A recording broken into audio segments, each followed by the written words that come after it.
जी हाँ, श्रोताओं चले, खड़े हो जाए, आरती को साज लें और आरती उठा लें, कृपा करेंगे।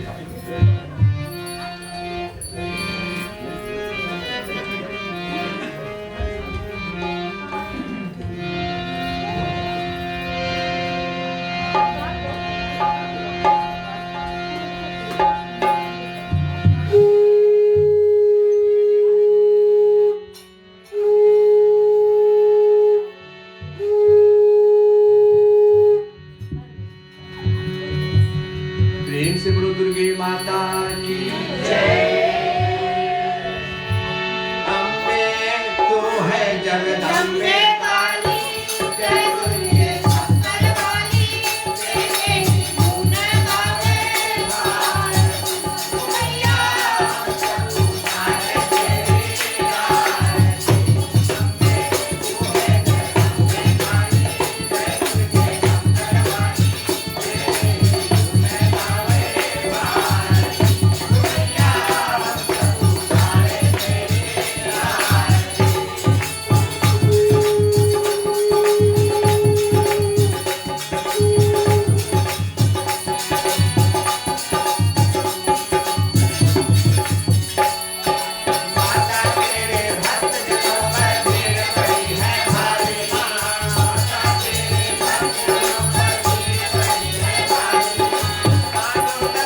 भवं भवानी सहितं नमामि भवं भवानी सहितं नमामि।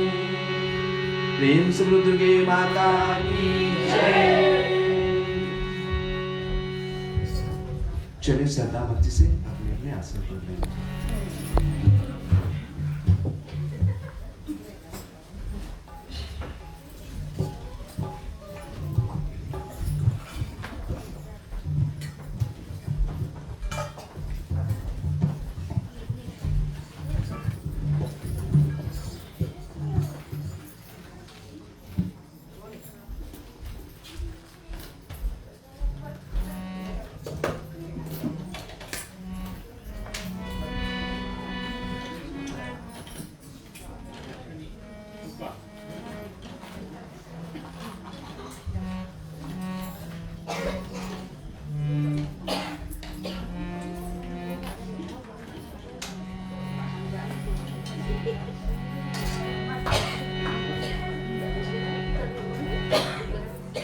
जी हाँ सुता, एक बार फिर सबको स्वागत करता हूँ इस दूसरी रात्रि पर। आज हम इस ज्ञान दीपक मंदिर पर दुर्गा माता की जो पूजन कर रहे हैं, आज पंडित द्वारा भांति पूजन हुई और आज दूसरी रात्रि पर प्रवेश करते हुए हम प्राणिमात उपस्थित हुए हैं। जिस देह को लेकर प्राणिमात आए हैं, भगवान से माता जी से एक लिए प्रार्थना करते हैं, माता आप सबको रक्षा करें और आपके कमाई में बढ़ोतरी दे, जो मनोकामना हो और अवश्य पूर्ण करें। चले आप बारी बारी आरती को दर्शन करते रहें। चले हम दुर्गा अमृतवाणी को गायन करेंगे, हमारे साथ देने की कृपा करें। चले अमृतवाणी को हम गायन करें, आप आरती को बारी बारी दर्शन करते रहेंगे।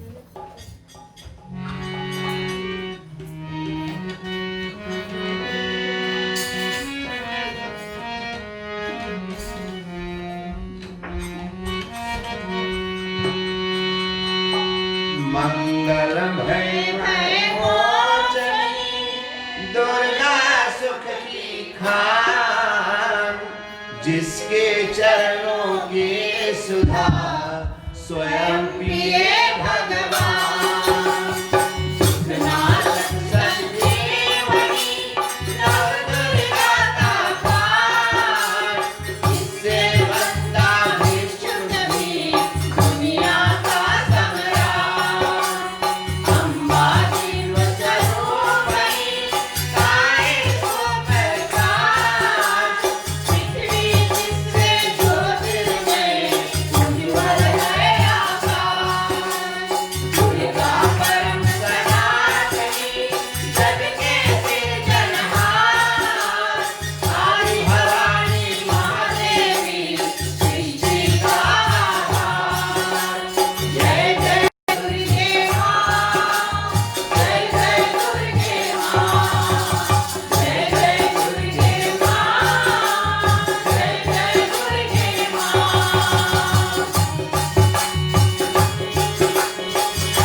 की जय।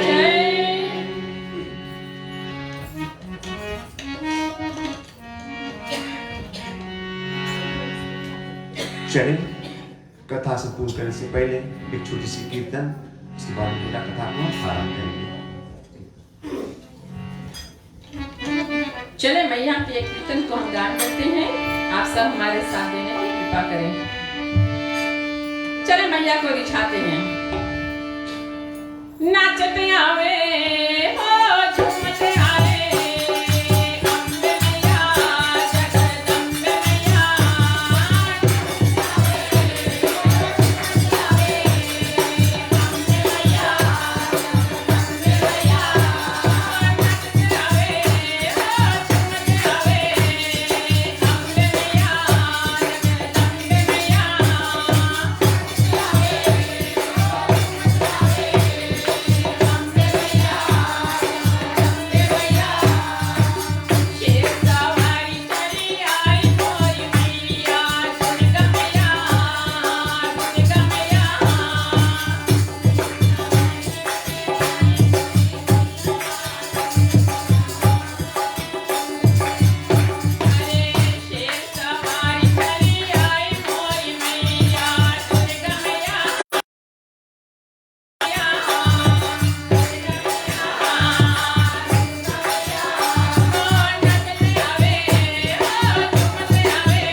प्रार्थना करती हूँ और जिनके ही तत्वाधीन में आज की पूजना हुई, भाग्यशाली है वे लोग जो माँ की पूजना में आज भाग लिए और कथा श्रवण करने हेतु यहाँ पर पधारे हुए हैं। कल मैंने आपको कुछ शक्ति के विषय में बताया, क्योंकि माँ स्वयं शक्ति है और जब आप उसका जो अमृत वाणी है उसको पाठ करेंगे और ध्यान से सुनेंगे तो उसमें उसका शक्ति का वर्णन किया है। उत्पन्न करता विश्व की शक्ति अपरंपार, यानी सारे विश्व को उत्पन्न करने वाली वही शक्ति है माँ जगदम्बा। उन्होंने ही ब्रह्मा विष्णु महेश को ही रचना किया है। आप जब देवी भागवत पढ़ोगे, मणिद्वीप में जब ब्रह्मा विष्णु महेश गए थे तो जैसे ही उन्होंने मणिद्वीप में गया वो सब नारी बन गए और माँ के अंगूठे में उन्होंने देखा कि वहां पर भी एक ब्रह्मा विष्णु महेश है। सारा विश्व माँ के चरणों में था। तो सबको रचने वाली स्वयं आदि शक्ति माँ जगदम्बा है। और मैंने ये भी कहा था कि हमारे शरीर में भी शक्तियां हैं। प्रमुख शक्ति हमारी जो है वो है भगवान के दिया हुआ अंश आत्मा, और उनके साथ साथ में अनेक शक्तियां और है, जैसे ज्ञान शक्ति। ज्ञान शक्ति यानी कि नॉलेज, हमारे में कितना ज्ञान है। अगर हम कुछ पढ़ते हैं, कुछ सुनते हैं तो हम कितना फास्ट उनको एब्जॉर्ब करते हैं। हमारे में वो ज्ञान होना चाहिए, तब हमारे जो शक्ति है उसका प्रज्वलित होता है। फिर है इच्छा शक्ति। इच्छा जो आप अपने मन से यानी खुशी से करते हैं। जैसे कि यहाँ माँ की पूजन चल रही है, अष्टमी नवमी आता है, सबको पारी लग जाती है। दैट्स अ ड्यूटी, क्योंकि मंडली में ड्यूटी बना गया है कि 9 रोज की नवमी है, 9 रोज में इन सब का पारी है और आपको आकर करना है। अगर आप नहीं आए तो कह देंगे भैया प्रसाद का मोल है, बता देना, हम भर देंगे। जो करने वाले आकर कर देते हैं। अष्टमी नवमी में माँ के पूजना में कोई को पारी नहीं मिलता। क्यों? क्योंकि आपको मौका मिला है भैया, कुछ तो अपने इच्छा से करो। ये नहीं कि जब बताया गया तभी करो, कुछ तो अपनी इच्छा से करो। जब इच्छा से कुछ होता है उसका तो फल कुछ और होता है। अपने घर पर जब हम सत्यनारायण की कथा सुनना चाहते हैं, ये नहीं कि जब बेटा बीमार है या बेटी बीमार है तो हम मानता कर ले कि हम सत्यनारायण की कथा करें। नहीं, भगवान ने सब कुछ दिया है, उनके कृपा से सब कुछ मिला। चले पर इच्छा से, अपनी खुशी से, it has to come from your heart कि हमें ये करना है। इसको इच्छा शक्ति कहते हैं। जब दिल से ही नहीं आएगा तो आप क्यों करते हो? Just for the sake of it कि हमें ये करना है तब हम करते हैं? नहीं, उसी को कहते इच्छा शक्ति। यहाँ पर प्रसाद बनती है, माँ की माला को बनाना है, उनको साफ सुथरा करना है। ये नहीं कि गिने चुने लोग करें। अरे भैया आज हम घर पे है, चले आज माँ के नवरात्रि का पूजन होता है, हम भी कुछ कर दें। हम किसी को फोर्स नहीं करते, बट जहाँ यहाँ पर इच्छा शक्ति के बात आई तो मैं उस पर थोड़ा प्रकाश डाल रही हूँ कि कुछ तो इच्छा से करने की हमें मौका मिला है। और फिर क्रिया शक्ति, मन शक्ति, क्रिया शक्ति। क्रिया यानी कर्म। जैसे कि यहाँ पर अभी 3 सप्ताह जो नाग देवस्थान का फंड था, वहां पर जितने लोग जाकर काम किए वो कर्म शक्ति था। अपने अनुसार, अपने शक्ति अनुसार आपने जाकर वहां पर काम किया। किसी ने आपको फोर्स नहीं किया, आपने खुशी से जाकर किया। इसको कहते हैं क्रिया शक्ति। अंत में जितना भी शक्तियां हैं सब हमारे शरीर में है। जैसे जैसे हमारा उम्र बीतता जाता है वैसे वैसे हमारी जो शक्तियां वो कम होते जा रही है। और जब सब शक्तियां कम हो जाती है तो जो प्रमुख शक्तियां होती है, जो हमारे आत्मा, वो इस शरीर को छोड़कर चल देती है।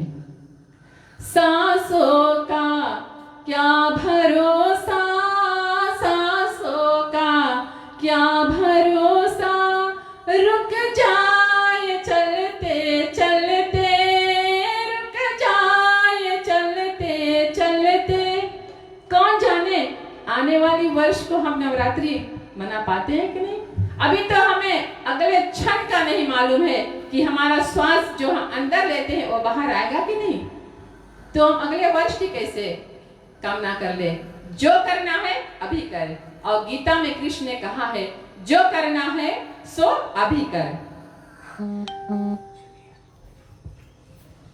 चले, जैसे मैंने कहा था कि आज की कथा श्री कृष्ण की होगी जब उन्होंने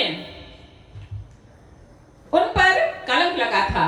कलंक किस चीज का लगा था? सत्यजीत के पास एक मणि था, समंतक मणि। उन्होंने सूर्य भगवान के आराधना करके और उस मणि को प्राप्त किया था और बड़े बहुमूल्य मणि था वो मणि प्रतिदिन 8 किलो सोना प्रदान करती थी, यानी 8 kgs of gold every day. अगर हमें मिल जाए तो हम सोना से ही लग जाए ना, गाना गुड़िया बनाकर पैर हाथ में सब जगह पहन लेंगे। तो सत्यजीत के पास वो मणि था। कृष्ण ने जब जाना उनके पास वो मणि है तो इच्छा प्रकट की कि हमें वो मणि दे दो, लेकिन सत्यजीत ने मणि को देने से इनकार कर दिया। तो क्या होता है, एक दिन सत्यजीत के भाई प्रसेनजीत उस मणि को धारण करके और वन में अखेट यानी शिकार खेलने को चल पड़े। और जब वो शिकार खेलने को जाते हैं तो क्या होता है, वन में एक सिंह से उनका युद्ध हो गया, यानी कि सिंह उन्हें देखकर उन पर आक्रमण कर दिया। और जैसे ही सिंह ने उसको पर आक्रमण किया तो उन्होंने उसको मार दिया, यानी प्रसेन को मार दिया। मारकर और वो जो मणि था वो उनके पास था। इधर वानर राज जामवंत उन्होंने आया, उन्होंने देखा कि मणि है। तो क्या होता है, आप जानते हैं जामवंत कौन है? जामवंत त्रेता युग में भगवान श्री राम के साथ में लंका पर चढ़ाई करके और युद्ध जीता था। वही जामवंत है जो हनुमान जी महाराज को याद दिलाया था जब लंका पार जाना था। सब तट पर खड़े थे कि कौन जाएगा सीता के खोज करने के लिए, और सब एक दूसरे को देख रहे थे, अपना अपना व्यथा बता रहे थे कि अगर हम जाएंगे तो लौट नहीं पाएंगे। जामुन ने कहा मैं बूढ़ा हो गया हूँ, और हनुमान जी अकेले बैठे हुए थे, कुछ सोच रहे थे। क्यों सोच रहे थे? क्यों हनुमान जी को उस वक्त नहीं ज्ञात हुआ कि मेरे में वो शक्ति है कि मैं लंका जाकर आ पाऊंगा? उनको श्राप मिला था और एक ऋषि ने उनको श्राप दिया कि जब आपकी शक्ति को सबसे ज्यादा जरूरत होगी आप भूल जाओगे। श्राप दिया ऋषि बालापन में, बल को दिया भुलाए, बजरंग वाला वीर महान है, शंकर का अवतार, बजरंग वाला वीर महान। और माँ के लंगूर जो अगवानी करता है हनुमत बाबा, वो हनुमत बाबा आज बैठे हैं और जामवन देख रहे हैं। तो वही जामवन ने जाकर और उनसे कुछ सुंदर वचन कहे थे। जामवंत कहे वचन सुहावन, सुनी हनुमत हृदय अति भाए। यानी कि जामवन ने ऐसा वचन कहा कि जिसको सुनकर और हनुमान जी का जो ज्ञान था वो वापस आ गया, उनके हृदय प्रफुल्लित हो गया, वो खुशी हो गया। चले एक छोटी सी कीर्तन हो जाए और आगे कथा को हम श्रवण करते हैं।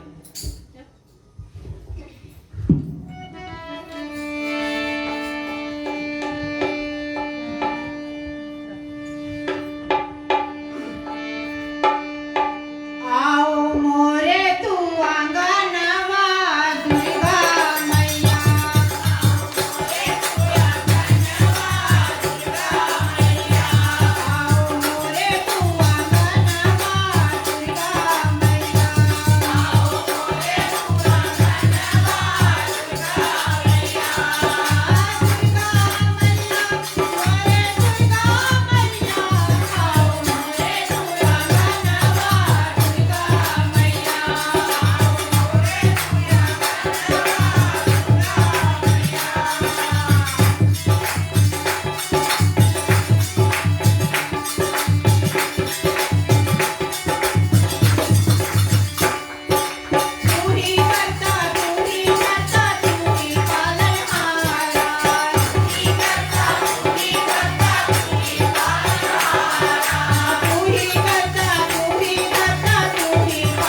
जामुन ने लेकर गया और सत्यजीत को पता लगा कि मणि गायब हो गया।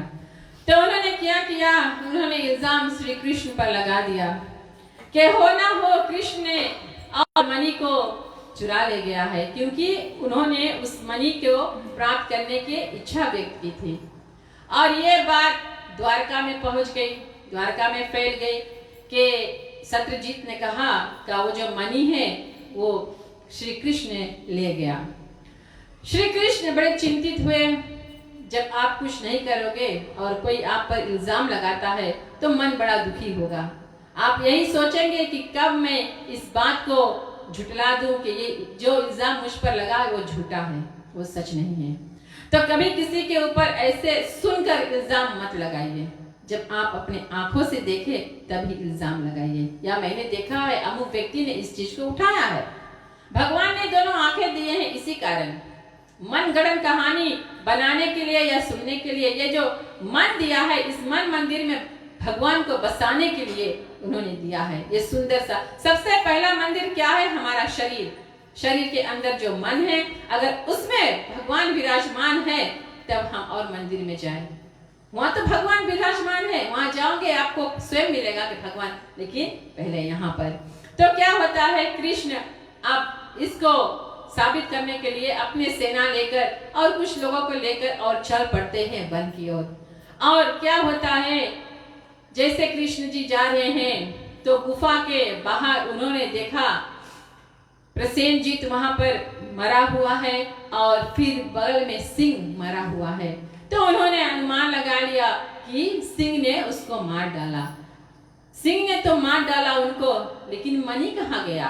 तो क्या होता है, कृष्ण ने देखा तो उनको वानर का पद चिन्ह मिला, फुटप्रिंट्स। जब पुलिस अपना काम करते हैं, कहीं चोरी डकैती कुछ होता है ना, तो फुटप्रिंट्स लेते हैं। ये उस समय की बात है कि फुटप्रिंट्स यानी कि उनकी जो पद चिन्ह था उसको फॉलो करते हुए और उसी गुफा के अंदर गए।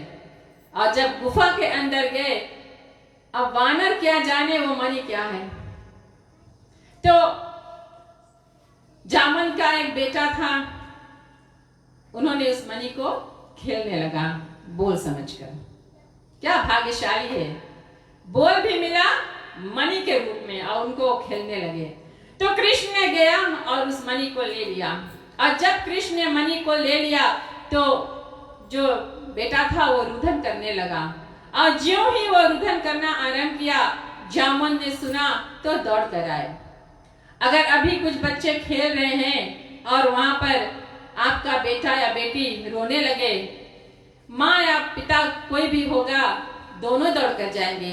आप अपने बेटे के लिए वहां पर जाएंगे, क्या हुआ बेटा, क्यों रो रहे हैं? किसी ने मारा, किसी ने डांटा, क्या हुआ? तो जामन ने आया और देखा कि कृष्ण ने मणि को लिया है। तो क्या होता है, कृष्ण और जामन के बीच में युद्ध आरंभ हो गया। और उनके जो सेना थे आए थे, कृष्ण ने उनको कहा था कि आप बाहर इंतजार करो और मैं अभी मणि को लेकर आता हूँ। वहां बहुत दिनों तक उन्होंने इंतजार किया मगर कृष्ण लौटकर नहीं आए। तो क्या होता, वो निराश होकर और द्वारका लौटकर जाते हैं और खबर देते हैं कि श्री कृष्ण गुफा के अंदर गए और लौटकर नहीं आए। वहां से वो गुम हो गया।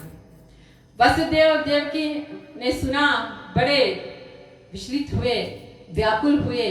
अगर कोई आपसे आकर कह दे कि आपकी बेटा वहां पर या बेटी गई थे और वहां से गायब हो गया तो कैसे महसूस करोगे? यही सोचिए कि वसुदेव को भी दिल में कैसा बीता होगा। व्याकुल हो गए, यही सोचने लगे कि हमारे कृष्ण कहाँ गए हैं, क्या हुआ होगा। और जहां पर दुख होता है वहां पे निवारण करने हेतु कोई ना कोई आ जाता है। तो यहाँ पर ऋषि नारद आते हैं, श्रीमन नारायण करते करते और पहुंच जाते हैं। नारद काम बनाता भी है और कभी कभी जाकर चुगली भी कर देता है। तभी यहाँ पर जब कोई इधर उधर के बात करे तो कहते हैं पूरा नारद है, कि कुछ पेट में पछता नहीं है। तो नारद जी आ गए, क्या हुआ वसुदेव जी, आप इतने चिंतित क्यों हो, इतने व्याकुल क्यों हो? उसको देखकर उन्होंने पूछा।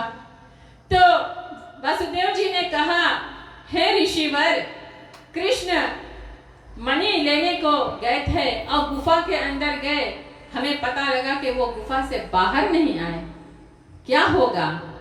तो नारद जी क्या कहते हैं कि हे वसुदेव, आप 9 दिवस का देवी भागवत कीजिए और माँ की भागवत करने से, माँ की पूजना अर्चना करने से भगवान श्री कृष्ण स्वयं वापस आ जाएंगे। तब वसुदेव जी को ज्ञात हुआ कि कारागार में भी उनके कुल गुरु गर्ग ऋषि को बुलाकर उन्होंने कहा कि हे गुरुवर, हमारे 6 पुत्रों का तो कंस ने मार डाला। 6 पुत्र, यहाँ पर अगर एक के कुछ हो जाए, चोट ही लग जाए तो माँ की कलेजा निकल जाती है, पिता का हालत बिगड़ जाता है कि बेटे को चोट लगा। उनके 6 पुत्र उनके सामने ही कंस ने उनको मार डाला और देवकी और वसुदेव विवश थे, कुछ नहीं कर पा रहे थे, कारागार में थे। तो उन्होंने अपने गुरु को बुलाया कि कोई तो निवारण करो। तो वहां पर उनको गर्ग ऋषि ने कहा था कि देवी भागवत कीजिए, माँ जगदम्बा का पूजन कीजिए। तो वसुदेव जी ने कहा, हम तो कारागार में हैं, यहाँ बंदी बने हुए हैं, हम कैसे करें माँ की पूजना? क्यों ना आप हमारे प्रति और जगदम्बा का पूजन कीजिए।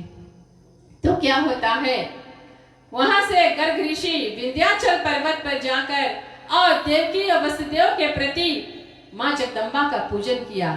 और जब माँ जगदम्बा प्रसन्न हुई तब जाकर आकाशवाणी दिया कि जाकर वसुदेव को कह दो कि कृष्ण स्वयं विष्णु भगवान कृष्ण रूप में उनके घर जन्मेंगे, यानी प्रकट होंगे, और ऐसा ऐसा करना, कृष्ण को गोकुल पहुंचाना, मैं योग माया वहां पर रहूंगी यशोदा के घर में। और फिर सब माया को उन्होंने रच दिया। गर्ग ऋषि ने आकर बताया वसुदेव से कि ऐसे ऐसे है। तब जाकर वसुदेव को याद आया, अरे हाँ, हमने तो उस वक्त माँ जगदम्बा की पूजन गर्ग ऋषि द्वारा किया था। तो चले आज उनका पूजन करना है। चले शांति पाठ से पहले छोटी सी कीर्तन हो जाए, माँ की स्तुति हम कर लें।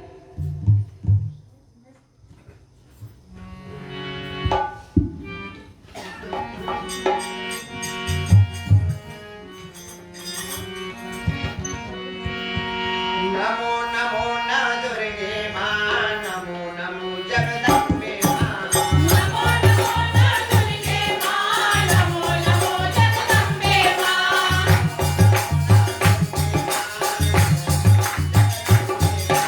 नमो नमो न दुर्गे मां, नमो नमो जगदम्बे मां।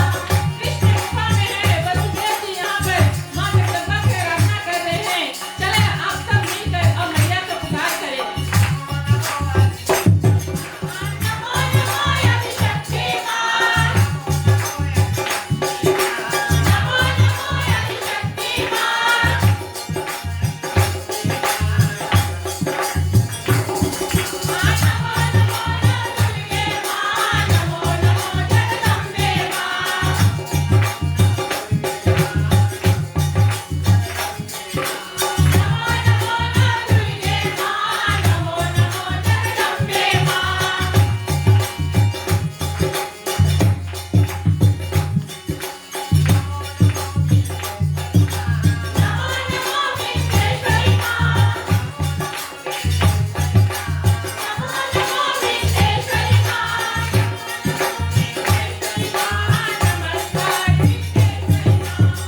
वसुदेव जी ने किससे भागवत किया?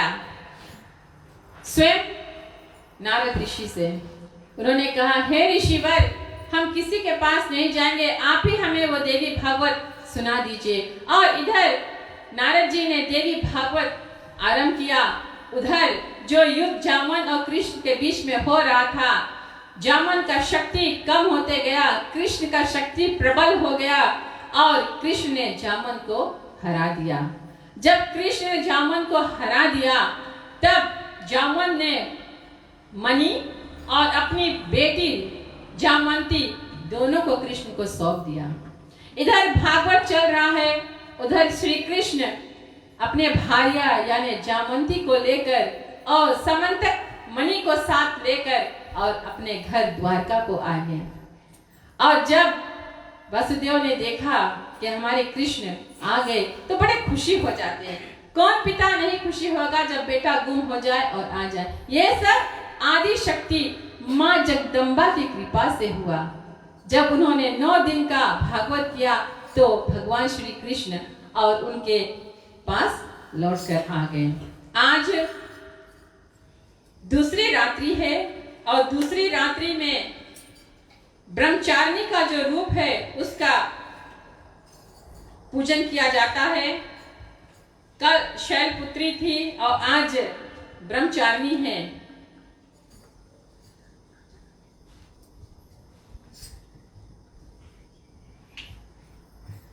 तो मैया का आज का जो कला है वो है ऑरेंज, और बहुत से लोग ऑरेंज पहने हुए हैं। और आज माँ का प्रसाद जो था वो है चीनी, शुगर। दूसरी दिवस शुगर, प्रथम दिवस घी। चीनी और घी मिलाकर माँ का आज्ञारी कर दो।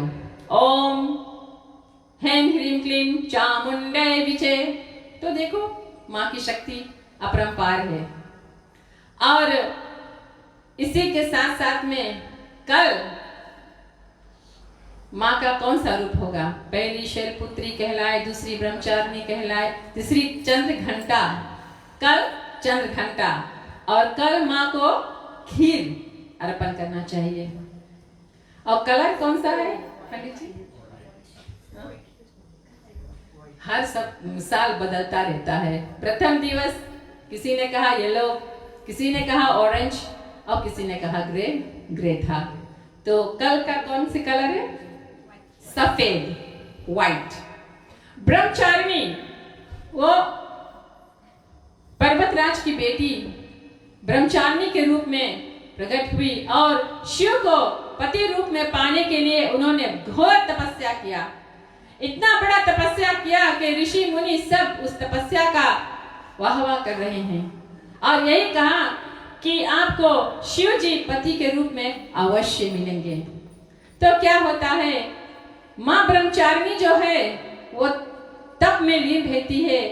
और अगर हम भी तप करना चाहते हैं या व्रत रखना चाहते हैं तो माँ ब्रह्मचारिणी से आशीर्वाद लो कि माँ जैसे आपने व्रत रखा था, तप किया था, शिव जी को पाया था, हमें भी थोड़ा शक्ति दे दो माँ कि हम भी आपकी व्रत कर सके।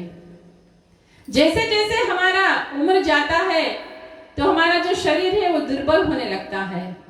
फिर भी हम माँ से शक्ति मांगते हैं कि मैया शक्ति दो, क्योंकि शक्ति देने वाली वही है।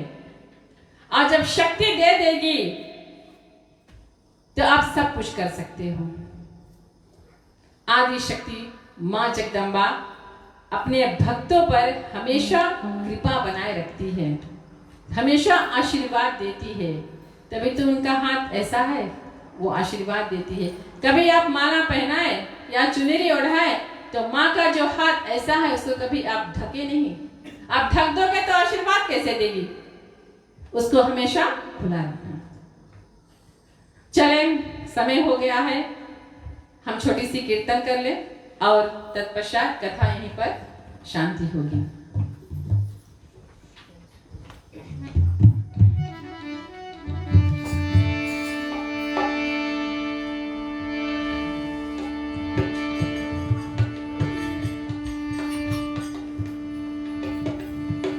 चले,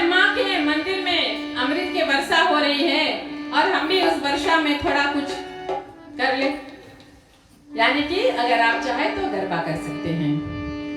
अमृत की बरसे बदरिया अम्बे माँ की कुंवरिया, अमृत की बरसे बदरिया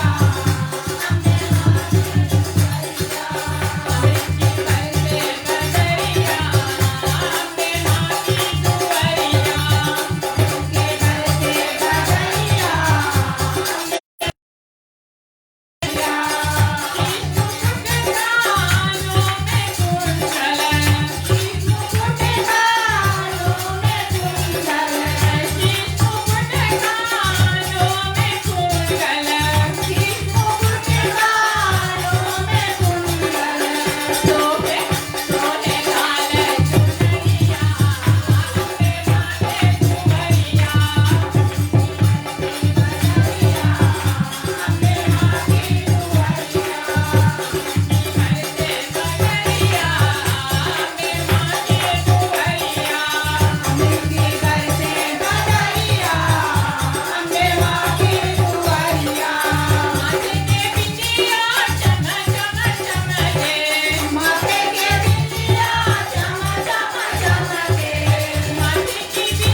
धन्यवाद श्रीमती उषा जी। आज उनके मुखारविंद से आपने कथा को श्रवण किया। बहुत सुंदर सी कथा उन्होंने आज आपको समझ में आज दूसरी रात्रि पर किया। कल तीसरी रात्रि पर रहेगी। आप अपने समय पर आ जाए ताकि पंडित द्वारा यहाँ पर पूजन होगी और अपनी ओर से जो कुछ भी माला प्रसाद लाकर माता जी के चरण में चढ़ा सकते हैं और साथ साथ में पूजन कर सकते हैं। समय पर आ जाए और कल की कथा कर फिर श्रीमती उषा के मुखारविंद से आप कथा श्रवण करने की कोशिश करें।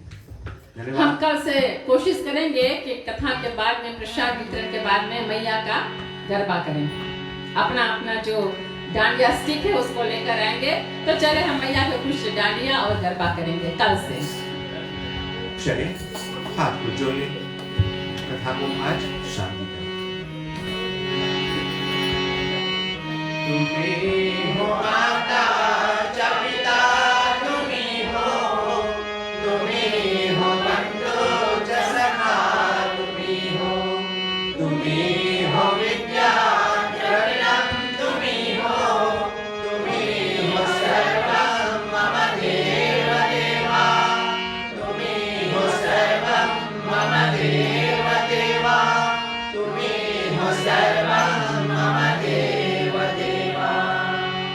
वासुदेवं सुतं देवं कंसचाणूरमर्दनं, देवकी परमानन्दं श्रीकृष्णं वन्दे जगद्गुरुं, श्रीकृष्णं वन्दे जगद्गुरुं, श्रीकृष्णं वन्दे जगद्गुरुं। स्वस्ति प्रजभ्यः परिपालयन्ताः,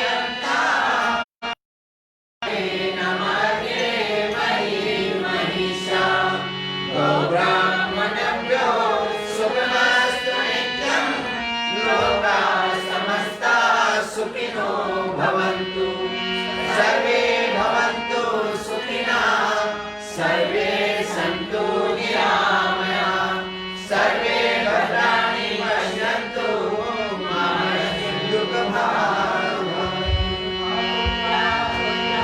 सन्तो पौत्रिणां सन्तो पौत्रिणां, निर्धनां सदनां सन्तो जीवन्तु शारदां सुदां। हाथों को जोड़े, माँ भगवती से प्रार्थना करें। माँ दूसरे दिवस की कथा विराम तले आ पहुँचे। ऐसे में माँ यज्ञ पूजन करने में, कथा वाचन में, पूजन पाठ करने में आपको ऐसी कोई वस्तु हो जिसे हम आपको ना अर्पण कर सके। सो माँ हम जगत में आप पूर्ण है, पूर्ण ब्रह्म आप है मैया। ऐसे में माँ तेरा तुझको अर्पण क्या लागे मेरा, बस यह वंदन कर रहे माँ कि अंत समय जब आए मेरा, सांसों में तेरा नाम हो, छवि हो आंखों में तेरी, मन तेरे चरणों के पास हो। जीवन भर तो निभाया है, बस इतना और निभा देना। क्षमा कर सब पाप मेरे, माँ तू अपने धाम को बुला लेना। ओम नमः शिवं मंत्रहीनं क्रियाहीनं भक्तिहीनं जनार्दन, यद पूजितं परिपूर्णं तदस्तु मे सर्वदा। ओम धव शांति, अंतरिक्ष ओम शांति, पृथ्वी शांति, रावा शांति, रोषधया शांति, वनस्पति शांति, विश्वदेव शांति, ब्रह्मा शांति, सर्वगो शांति, शांतिरेव शांति शाह शांति रेधि।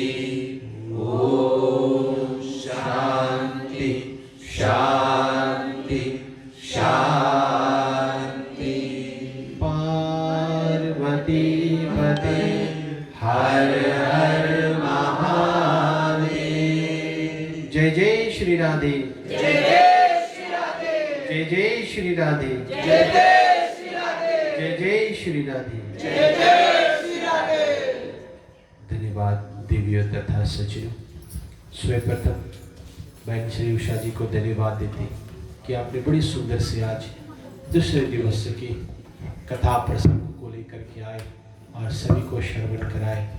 निसंदेह माँ की विशेष वज्रहस्त्र जो है आप पर सदैव बनी रहे और आप इसी भाव से कथा प्रचार प्रसार जो है धर्म के प्रति करते रहे। विशेष रूप से धन्यवाद ज्ञान दीपक रामायण मंडली की कमेटी गण की ओर से आप तमाम जनता को अर्पित कर रहे। बेटिया वर्षिना और बेटे जितेंद्र जी को धन्यवाद दे रहे कि आप परिवार सहित दूसरे दिवस की संध्या पूजन में आप भागी बने। आप तमाम जनता जनार्दन जो अपनी उपस्थिति को दिए, इसके लिए आप सब बधाई के पात्र हैं। देवियों तथा सज्जनों, कल शेष तीसरी रात्रि है।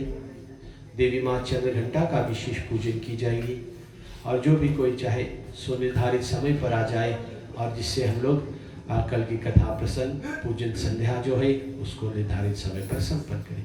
एक मर्तबा फिर आप सभी को आने के लिए, साथ देने के लिए अनेकों अनेकों बार धन्यवाद है। धन्यवाद। धन्यवाद मलिक जी। चलिए पंचामृत बोलेंगे।